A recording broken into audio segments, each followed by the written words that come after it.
We're going to be propagating some hydrangeas today.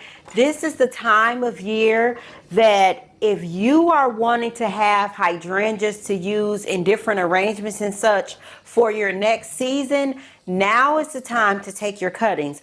Just in general, if you want to take cuttings for your garden, now is the perfect time. Even if you don't need to propagate hydrangeas for your next season's designs, then still great time to take cuttings, especially on the big leaf hydrangeas, because you know whether or not they would have bloomed or not, because it's going to be very important to make sure that when you take your hydrangea cuttings, you take them from stems that haven't bloomed already, or at least that's what I like to do.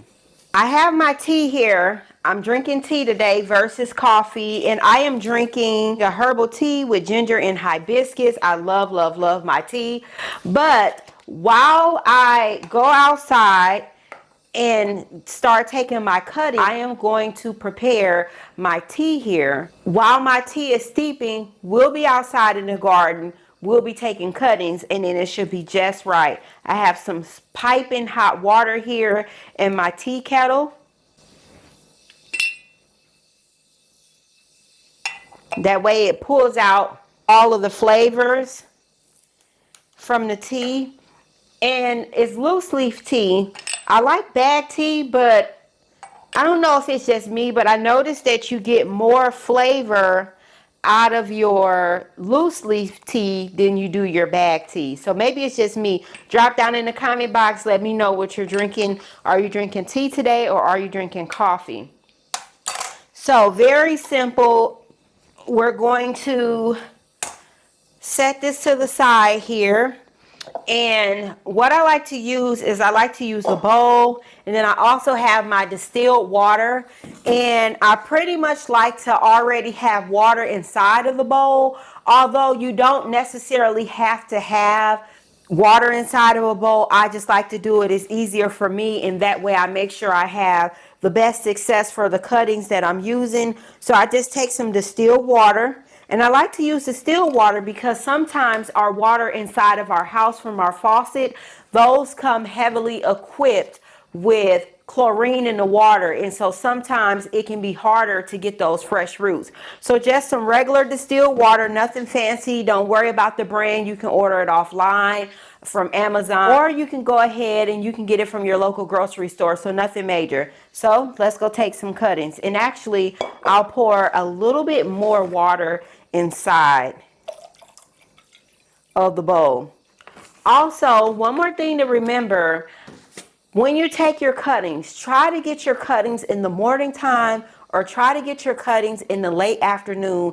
I guess if you had to take them in the heat of the day, like for example, let's say if you were at someone's house and it was a hydrangea, or you were driving down the side of the road, which I probably wouldn't do this because I'm a big believer. I don't go on other folks' property down. I don't. So if I was driving down the road, or if I was at a friend's house, like at an event or engagement, or if I was at a shopping center, whatever the scenario is, and it was in the heat of the day, and I wanted to get one of their cuttings, probably not a shopping center, because that's bold. But anywho, but if I seen a hydrangea that I wanted to take a cutting from, and it was in the heat of the day, I'm going to take that cutting. And I'm going to make sure that I take more than one. Now, it's very easy to take your cuttings, but not all cuttings will have 100% success. You can do everything right and not always have 100% success. I normally have very good success with my hydrangea cuttings, but it's not a definite. So therefore, if you're looking to get 3 hydrangeas, I probably would take 5. If you're looking to get 1 hydrangea, I probably would take 3. So let's head out to the garden and let's take some cuttings. We'll set the bowl down right here. Let me show you my setup. So when I'm taking my cuttings, I always have a table nearby where I set my bowl at. Hydrangea bush that we're going to be taking the cuttings from. Now, these give big, beautiful blue hydrangea blooms. They're amazing. I absolutely love them. But this year we cut late. I cut and I cut and I cut, and I cut off my blooms for next year. What we're going to do is we're going to take some cuttings from here, and if I step back,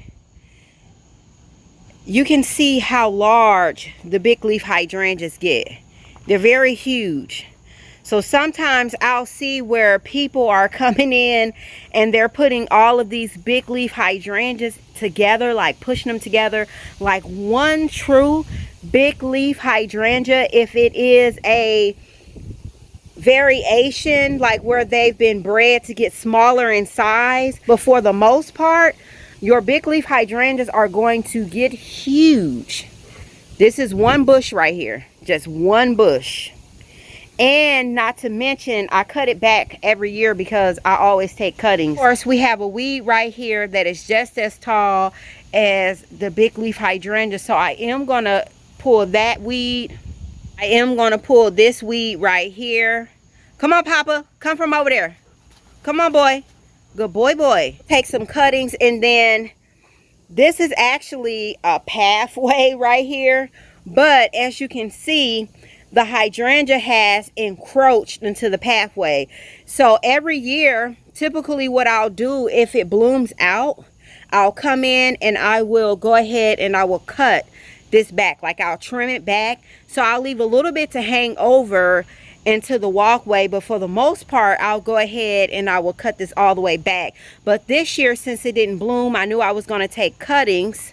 Then once I take my cuttings and get all the hydrangea propagations that I need for next season's look, then I'll go ahead and I'll trim it back real hard and prepare. If it blooms next year, it blooms next year. If it doesn't, it doesn't, because each year I'm still rewarded because I'm able to get my cuttings for the next year. Baby, I don't know what I thought. I was getting ready to go outside and snip because I forgot the most important thing. Yes, we can't propagate anything without having some snips. So when I propagate, I like to use just any type of basic snips, scissors, whatever I can get my hands on. These have already been cleaned. I've went in, I've bleached them. I've also used some alcohol as well to make sure that if anything that I cut with these snips prior to me taking my hydrangea cuttings, any type of bacteria that may have been left over on the blades were completely moved off. So I cleaned with bleach first, then I followed up behind and I just used some isopropyl alcohol, and that's how I clean them. Now, let's get to cutting.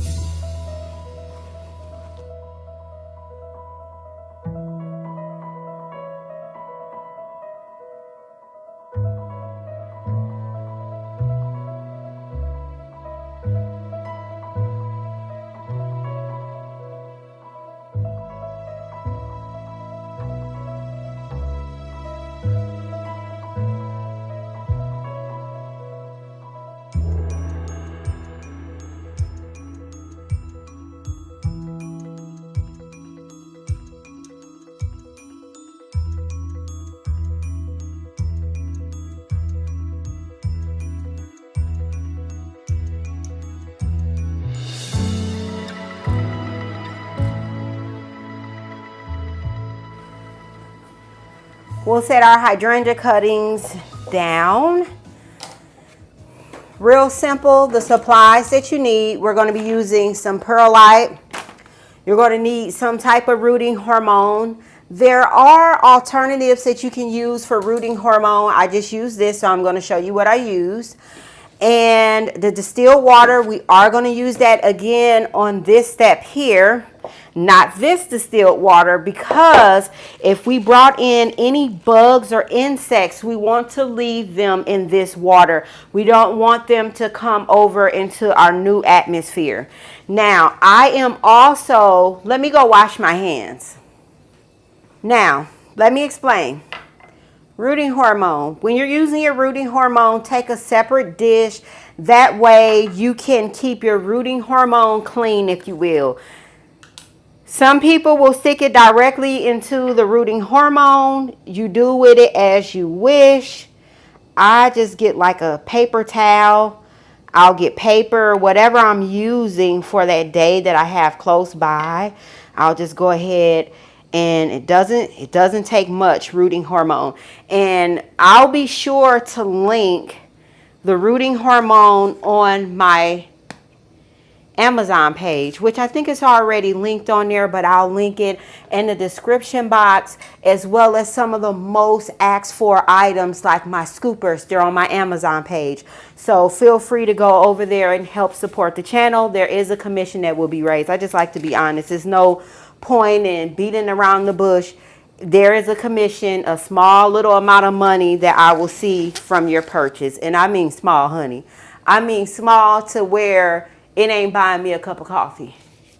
Especially not Starbucks, okay? Or McDonald's for that, not even gas station coffee. I think we covered them all. So what we're going to do, we're going to come in real quick. We are going to take our cutting, the leaves here. You want to go ahead. These bottom leaves are going to come off. So real quick, I have a video where I talk about hydrangea propagation in great detail. We're going to cut this off. Then for our leaves here, we're going to snip these off, okay?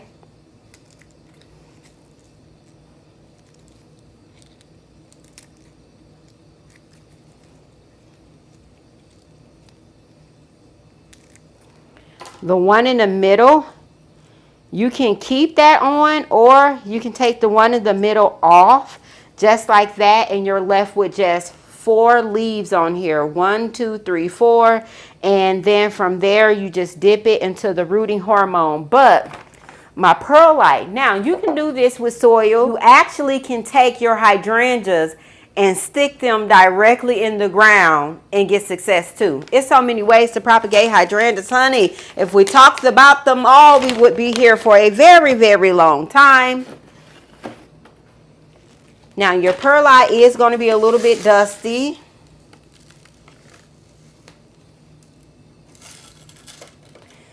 So we're going to fill these up. And what I like to do is I like to just give them space.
Okay, so then from there, I'll take and I'll dip it on the inside.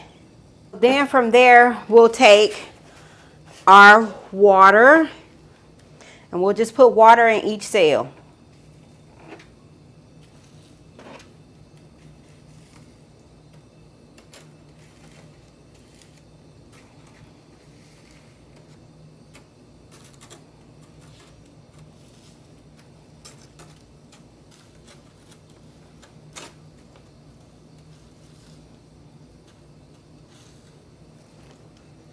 Okay. One more. Okay. So then we'll take our dibbler.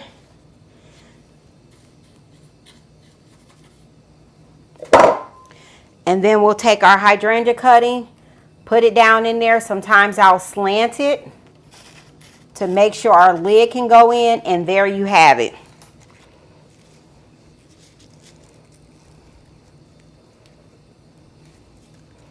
So we're going to do these really, really quick.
right, now these control the amount of humidity that you get inside of each dome. So what'll happen is these just snap in place. So you can really control the amount of moisture that each one gets. So it has a lever and you can just turn it about to however much air you want to let inside of your humidity dome here.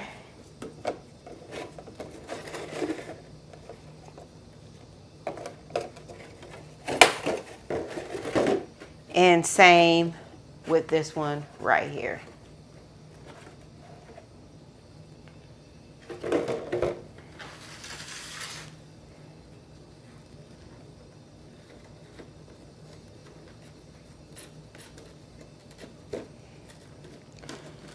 Right, and it just fits snug on there. Let's go get it up underneath the light. You can keep these in indirect light. Bright light, but indirect light, not hot sun, and you want to make sure you have some airflow coming through. Our next project lined up for today, we're going to be starting some violas. I love to give a beautiful display in the fall. I love my fall. I love to give a display in general. But we're going to be starting some of those plants that's going to be critical for my fall display this year. I already have some violas here, and that's one of the things that I talk about. If you start to learn how to propagate, you learn how to properly start seeds and emulate the environment that one should be in, then it'll be easy for you to have plants whenever you want them. How many times have you guys clicked on one of my videos and I pulled out some plants, honey, from my plant laboratory? Welcome to my plant laboratory. No, you guys, you know I'm just off the chain. And you guys were like, okay, now how do you have this in bloom at this time? This is just the tip of the iceberg. I've been only showing little sprinkles here and there on what to, when to. I like to share these tips with you so that way you can save money in your displays and you won't have to skimp on the look, because it's nothing worse than having to skimp on the look because you cannot afford the look. Not that I'm throwing shade, honey. I'm not throwing shade by any means. But if you look at it from this aspect, if you take the budget that you would have had allotted for spending that on plants that you would have had to buy fresh from the nursery, and you take that budget and then you turn around and you utilize that and you buy a beautiful fountain. You utilize that, you buy a beautiful pair or a trio or a quadruple set of containers. That, my friends, how the everyday gardener like me, that's how I have built my collection over the years. Now let me share the seeds that we're going to be starting, because when you see these, they are going to be gorgeous, honey. Here are the seeds that we're going to be starting. So we have a Johnny Jump Up, a viola. We have a summer squash. This is going to take 50 days in order to harvest. Then we have some kale, marigolds, and the French vanilla hybrid. And then we have another marigold, and this is a French double dwarf. So here are the seeds that we're going to be using. And we're going to plant these up. Now, I will say the violas, I do want to do a full tray of the Johnny Jump Up violas. Now, these are perennial. These are perennial. So, one of the things about these, if you don't want violas to take up residence inside of your garden, it's going to be very important to make sure you pull these, because they will drop seeds and they will become native, which is very pretty, having violas inside of your garden. And we'll come back to that. The squash is going to take 50 days. We're just going to do 9 plants of these. The kale, I do want to do a full row of kale. And then the marigolds, we're going to do 20 plants. And then the double dwarf, we're going to do 20 plants of these. So we're going to do half a tray of both of these. Now that I've showed you these, I want to give you all a close-up on the violas. They're very, very, very cute. And one of the things that I've been sharing throughout the years, I have a friend, she bought a property and it's woodland. I walked through the property with her and I told her it would be so gorgeous if you start like a woodland type theme, and on the floor of your woodland garden, you have it absolutely 100% just covered in the springtime, beautiful violas and pansies. So throughout the years when I've been pulling my violas and my pansies, I've shared that with you guys a few years back in one of the videos, that I was literally taking the pansies and the violas, taking them to her garden. The pansies, the violas, everything that we've added, they have started to perennialize, especially the violas. Now, here's the thing. One thing to keep in mind, all pansies are violas, but not all violas are pansies. That is an old saying, and I didn't really understand what that meant like back in the day. But the pansies are a derivative of the violas. And I could go on and on and on and on about this. I really like to nerd out when it comes to like violas and pansies and just propagation and just learning about the background in plants. And I really feel like just by doing that, it has actually strengthened my knowledge of just plants in general, when to use them, when not to use them, how to create that environment. I'll get off my soapbox. Let's talk about, when I was a kid, I had a viola and I had maybe about 6 or 7 violas. So it was about a nice little small pot of violas that I had. And so I let them go on through spring. As the springtime went on, they got leggy during the summertime. I cut them back. They still have foliage on them. And during the fall time, they gave such a beautiful show. Now, fast forward until when I became an adult. So you're planning, you're like, okay, this is what I'm doing for spring, but it's back to school time, da da da. Sit down, Papa. Pop, sit down. That's my poodle.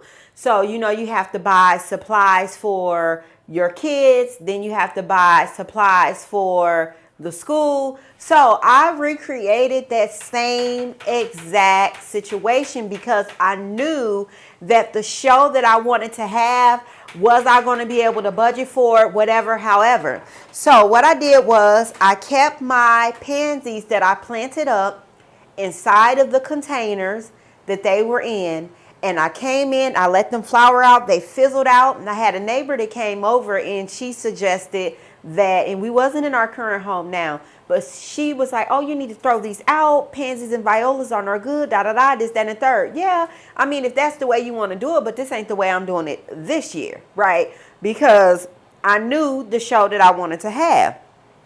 So, long story short, I cut them back by half, just like I did when I was a little kiddo. I had violas and pansy before anybody could get their hands on them. So that same neighbor, she came over and she casually asked, what store did you find your pansies, your violas from? And I told her, I said, these were the ones that I had from spring. And she was just absolutely just floored. And so you know what she does now? She takes her pansies, violas, and she plants them up. She puts them in a container. She lines them up to where they get a little bit of sun, you know, enough to keep the energy going, enough to keep them alive. She continues to water them. And instead of her buying all new pansies and violas, she keeps them from year to year. And that is how she saves money in her garden. So just life experiences has taught me just so many different things when it comes to being thrifty, if you will, when it comes to garden, helping me save money. Just remember, if you keep your pansies inside of the container that they are in, they will be leggy. Now, that comes into play if you want to use them for cutting, which is absolutely fine, because that's when you'll get that longer stem that you can so elegantly put a bunch of 3, 5, or even just one just drooping over the side of a container. But if you want to use them for your show, you can use them. But in our case, we're going to be starting seed. So we'll hop right in. And what we'll do is we'll fill all of these up. Now, we do have allocated the violas and the squash are going to go inside of these containers right here. So I'm going to do 9 plants. And so this is our bottom here. This is our little cube, and it just goes on the inside just like this. And it fits 9. So we'll fill these up with soil. And one of the things I like about these is the fact that they're reusable. So we'll do 1 full thing of violas, and I'll show you a trick to get your violas to make sure you get blooms with your violas, because that's one of the things a lot of times people don't have success with violas, but it's very easy to have success with violas. You just got to emulate that environment that they want. So then with our marigolds, show you a trick with those. So these are going into 1 full container, or flat rather, as well. So these are a flat of 40. I do have these on my Amazon store as well. So we'll have those here, right here. And the next one will be 2, 3, for my kale. So marigolds, violas, kale, and in whatever order, and then the squash are going to go here because we're only doing 9 plants. And I'll also show you how you can easily create a humidity dome with those. You would have never guessed that I came from such gardening humble beginnings, but I'm telling you, when I tell you a lot of the stuff that I've learned throughout gardening has been from humble gardening beginnings. So while you may not have big, huge specimens in containers or a collection of pottery, the humble beginnings have trained me as a gardener for where I am today as far as being able to gardening. Because, I mean, if you got to choose between paying a light bill or buying a plant, which one you gonna choose? The light's always gonna come first, but why not be able to do both? That's how I feel.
A humidity dome using saran wrap on top of our squash.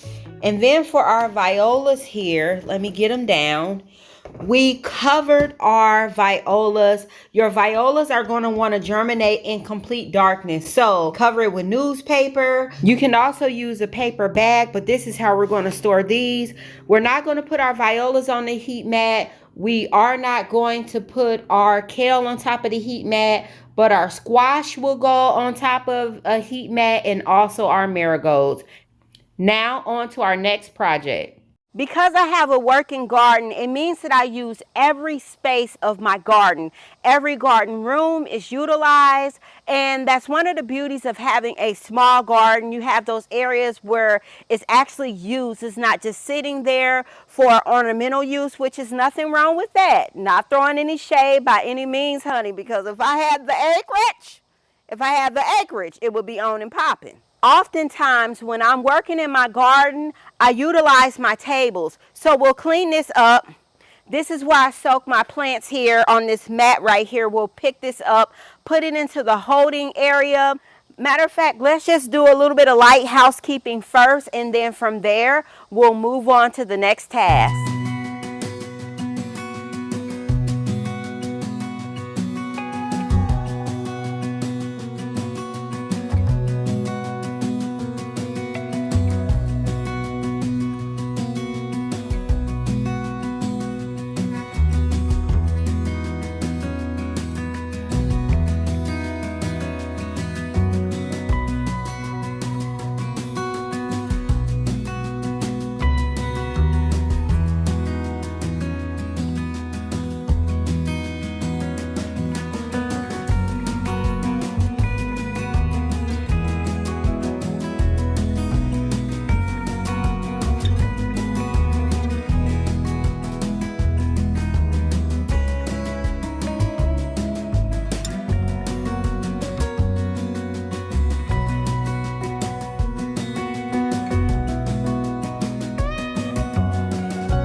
My patio is starting to take transformation. It's been a slow year for us here in the garden, but that's absolutely fine. We just recently planted up these beautiful containers behind me. We're going to get them in their place. I have to wait for someone to come in order to be able to move them over to their place. But the table that we're going to put them on, we're not going to set them directly on the table. We are going to make a quick run to the Dollar Tree. Hopefully we can kind of meet in the middle, and then we'll be able to get these containers in their place, because I can't wait for you to see where they're going to be going. It's going to certainly start to close everything in here on the patio.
start off walking down this aisle right here.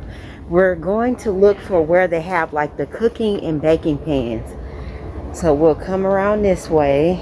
So not over here. Let's go down this way back here.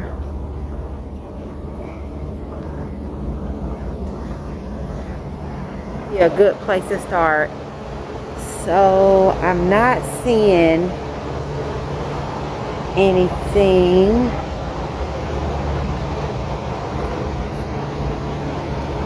I don't see anything in this aisle right here. We might be out of luck at this one.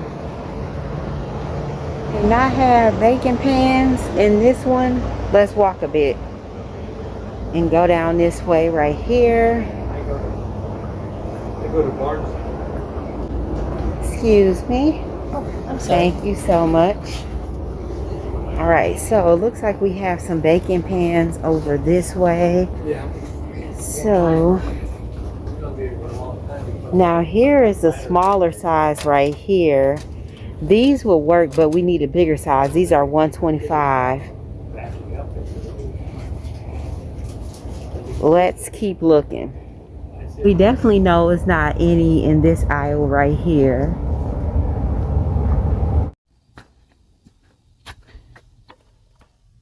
Here are the pans that I was looking for.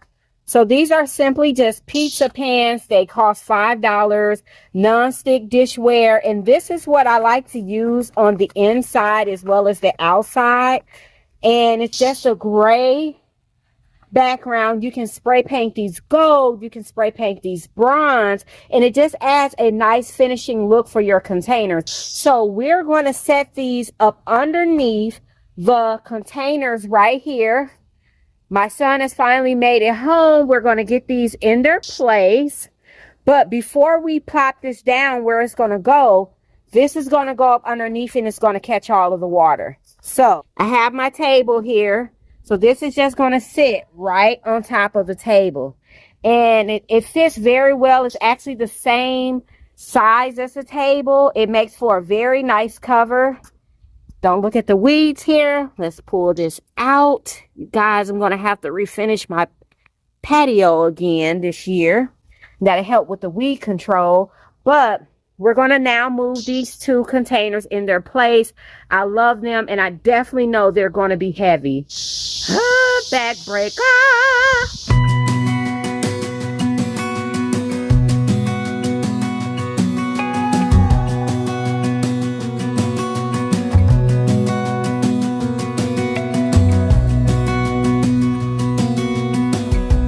All right, so the first one, I bumped it here. And I offset it from the two chairs that's right here. So it's off. It's on top of our table cover here. And I am going to scoot that back. I'm just kind of just getting it in its place for right now. So that is where the first one went. Second one I popped right here for right now. This is where the second one is. So it's catacorner, so it kind of just draws that eye back diagonally. But actually, it's going to end up in a different place, but that's why I just popped it for right now. And I know the cicadas are so loud, you guys, but this is my life right now in my garden. So the only other thing I have to do is get these watered in. We'll do just drench it in water, because it's been waiting for 2 days to get watered, you guys.